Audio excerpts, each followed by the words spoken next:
سر سب سے پہلے تو میں آپ سے جاننا چاہ رہا ہوں، اگر انہوں نے احتجاج کی کال دی ہے، ان کا الزام ہے دھاندلی کا، جمہوری دور ہے،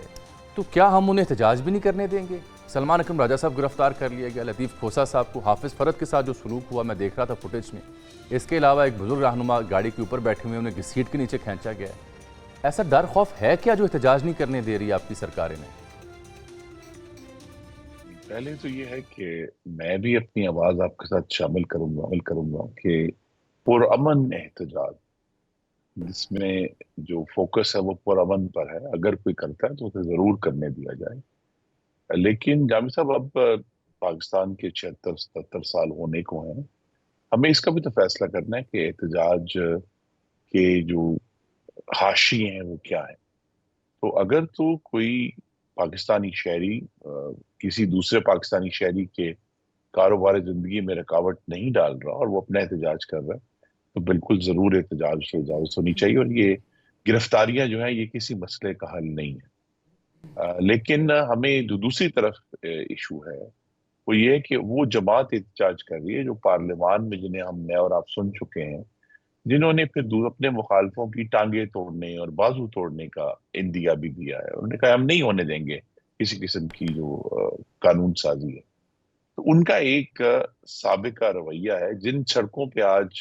آپ نے جن رہنماؤں کے نام لیے انہیں گرفتار کیا گیا، یہ وہی سڑکیں ہیں لاہور کی جہاں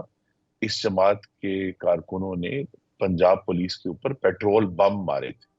اور باہر آ کر جو ہے کیلوں والے ڈنڈوں سے جو ہے وہ ان کی ہڈیاں توڑی تھیں۔ اسی نہر کے اوپر ان کی گاڑیاں جو ہیں وہ جلائی گئی تھی۔ تو ابھی ایک ریسنٹ زیادہ مہینے نہیں گزرے گا یہ سب کچھ ہوا ہے، تو وہ سب کچھ اس کے تناظر میں ہے۔ اس کے باوجود میں یہ کہوں گا کہ ہمیں، اگر جہاں سے آپ نے آغاز کیا تھا کہ اگر آگے بڑھنا ہے تو یہ جو جمہوری سپیس ہے یہ ان کو ضرور دینا چاہیے اگر وہ پرامن ہے۔ خرم صاحب، بنیادی طور پر تو آپ کی بات ٹھیک ہے، درست صاحب مان لیتا ہوں میں، لیکن اس سے پہلے نگران سرکار کے دور میں جو پی ٹی آئی رہنما کے گھروں پر جو ریڈ ہوتے رہے، رات گئے، جیسے ان کی خواتین کو اٹھایا گیا، بچوں کو رسوا کیا گیا، جیسے جیلوں میں ڈالا گیا، تب نون لیگ کہا کرتی تھی جی تو نگران حکومت ہے، ان سے اب جواب دیں۔ اب جب کہ آپ کلیم کرتے ہیں اب منتخب حکومت ہیں، جمہوری دور ہے، اس بیچ میں جب یہ سب کچھ ہوگا، جو آپ حاشیے لگا رہے ہیں پرامن احتجاج کے اوپر، وہ نصابی طور پر بات درست ہے، لیکن کیا یہ جو احتجاج کرنے والے لوگ تھے، ان کے ہاتھوں میں ڈنڈے سوٹے آج تھے؟ کیا ان کے ہاتھوں میں آج پیٹرول بم تھے؟ کیا یہ کسی عمارت پر آج حملہ آور ہو رہے تھے؟ یہ تو اس لیے میں نے کہا کہ اگر تو پرامن ہے تو انہیں ضرور احتجاج کا موقع ملنا چاہیے، اور اب چونکہ ایک منتخب وزیر اعلیٰ موجود ہے، ان کی کابینہ موجود ہے، تو انہیں اس کی ذمہ داری اٹھانی ہوگی کہ یہ ایک بڑا مشکل پل صراط ہے کہ ایک طرف اس بات کو یقینی بنانا کہ تشدد نہ ہو، دوسری طرف اس کو بھی یقینی بنانا کہ جمہوری احتجاج کا رستہ کھلا رہے۔ لیکن بہرحال یہ ایک حاکمیت کا چیلنج ہے، نیا نہیں ہے، انہیں اس سے نمٹنا چاہیے۔ بالکل ٹھیک۔ اب یہ فرمائیں، آصف علی زرداری صاحب بھی آگئے صدر، پہلے صدر تھے تو اور صورتحال تھی، اب کچھ لوگ تبصرہ کریں کہ علامتی طور پر ہی صدر ہیں کیونکہ اب وہ صورتحال نہیں رہی، لیکن بہرحال آصف علی زرداری اگر صدر ہوں گے تو امپورٹنس تو ہوگی، ایک برج کا کردار بھی ادا کرتا ہے یہ جو منصب ہے۔ کیا امید اور توقع ہے پاکستان مسلم لیگ نون کو زرداری صاحب کے اس دوسرے روپ کی بحیثیت صدر جب وہ آج براجمان ہوئے ہیں؟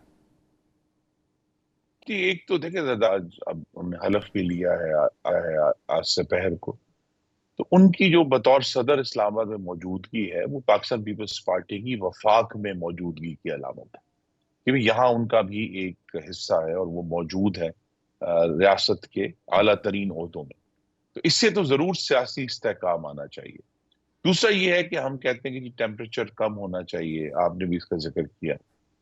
اس کا ایک ہی طریقہ ہے، اور یہ شہباز شریف اور مریم نواز اور تمام جو صوبائی وزراء اعلیٰ ان کے اوپر فٹ آتا ہے کہ جو 9 مئی کے واقعات کے اندر جو اس کے منصوبہ ساز تھے، سہولت کار تھے اور کرنے والے تھے، انہیں جلد از جلد عدالتوں سے سزا دی جائے، اور اس کے ساتھ ہی جڑا ہوا ہے کہ وہ لوگ جو بے گناہ ہیں، جن کے اوپر ثبوت اور شواہد نہیں ہے، انہیں بھی اتنا ہی جلد از جلد رہا کیا جائے،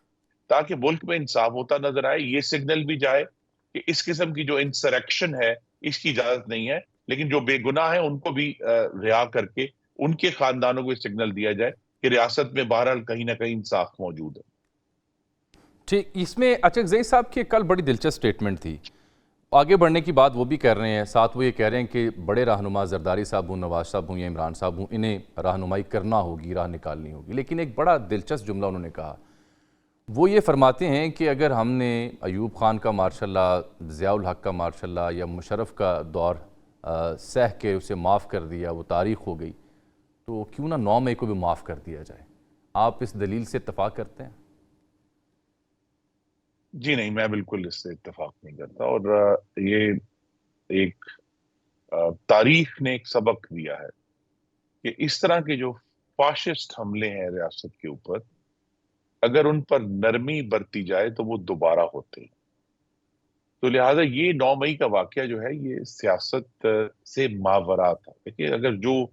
سیاسی احتجاج جیسے آج ہوا ہے اس کے اوپر میں بھی اپنی رائے دے رہا ہوں کہ اس پہ گرفتاری نہیں ہونی چاہیے، ٹھیک، لیکن جب اگر آپ جو ریاستی عمارتوں کو آگ لگائیں گے، آپ توڑ پھوڑ کریں گے، آپ جی ایچ کیو کے گیٹ توڑیں گے، آپ پشاور میں 150 جانور زندہ جلا دیے انہوں نے 9 مئی کو، تو پھر وہاں یہ جو آرمڈ انسریکشن ہے امریکہ میں جو 6 جنوری 2020 کو واقعہ ہوا تھا، اس کے اوپر انہوں نے ان کے کرنے والوں کو اور منصوبہ سازوں کو 18 سال کی قید کی سزائیں سنائی ہیں۔ وقت لگا انہیں بھی عدالتوں کے تھرو جانے کا، لیکن انہوں نے اس کے اوپر ایک اپنا واضح عندیہ دیا ہے کہ لیکن خرم جمہوریت صاحب ہے، جو ان کے سرخیل آزادی تھے اظہار ہے۔ ڈونلڈ ٹرمپ، ان کے بارے میں کولوراڈو کی کورٹ نے تو بڑی کشادہ دلی کا مظاہرہ کر دیا نا، وہ بھی تو ایک مثال جی ہے۔ نہیں، کولوراڈو کورٹ نے یہ کہا کہ، اور یہ معاملہ بھی آگے چلے گا، اور اس میں بھی یہاں ہمیں پاکستان میں بھی جو آنے والی پارلیمان ہے، اب سب پارلیمان اپنی جگہ پر موجود ہے، اور امید ہے کہ کل اگر وفاقی کابینہ بن جاتی ہے تو پھر پاکستان کی تمام جو منتخب حکومتیں وہ اپنی جگہ پر موجود ہوں گی۔ ان کے سامنے یہ ضرور ایک چیلنج ہے، اور میں آپ کے توسط سے ان کو ریکویسٹ بھی کروں گا کیا؟ کہ یہ جو آرمڈ انسریکشن ہے اور یہ جو اس قسم کی 9 مئی کی حرکت، اس کے باقاعدہ لیجسلیشن ہونی چاہیے کہ یہ ایک عام واقعہ نہیں ہے، اور اس کو لیجسلیشن کا مطلب یہ ہے کہ آج تو ہم چونکہ فوجی عدالتوں میں یہ کیس جا رہے ہیں، پاکستان کی سویلین عدالتیں ایک سخت قانون کے تحت اس کی کریں۔ اور میں اس کی ایک اور مثال دیتا ہوں کہ اگر ہم بڑی جمہوریتوں کی مثال دیتے ہیں جو آج کل اپوزیشن میں ہے، وہ بھی مثالیں بڑی برطانیہ کی دیتے ہیں۔ برطانیہ کی میں برکسٹن میں ایک رائٹس ہوئے کچھ سال پہلے، تو انہوں نے خصوصی عدالتیں لگا کر 7 دنوں کے اندر اندر سزائیں دے دی۔ انہوں نے بھی کہا کہ یہ اس طرح کا بلوہ جو ہے وہ قابل قبول نہیں ہے۔ تو جمہوریتوں میں بھی آگ اور بلوہ اور تشدد قابل قبول نہیں ہوتا۔ دیٹ سیڈ، تحریک انصاف کو اپنے آپ جو اب سنی اتحاد کونسل ہے ان کو چاہیے کہ وہ پارلیمان میں آ کے ایک واضح عندیہ دیں کہ جناب ہم اگر اپنے ووٹ پر کھڑے ہیں تو ہمیں یہ یاد رکھنا ہے، اور ان کو یاد بھی آپ جیسے لوگوں کو کرانا چاہیے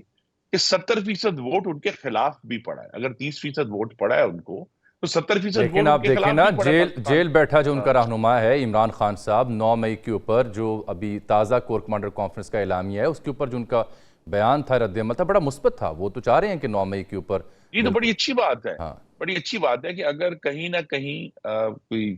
سال میں 2 دفعہ منطق کہیں کارگر ہو رہی ہے تو بڑی اچھی بات ہے۔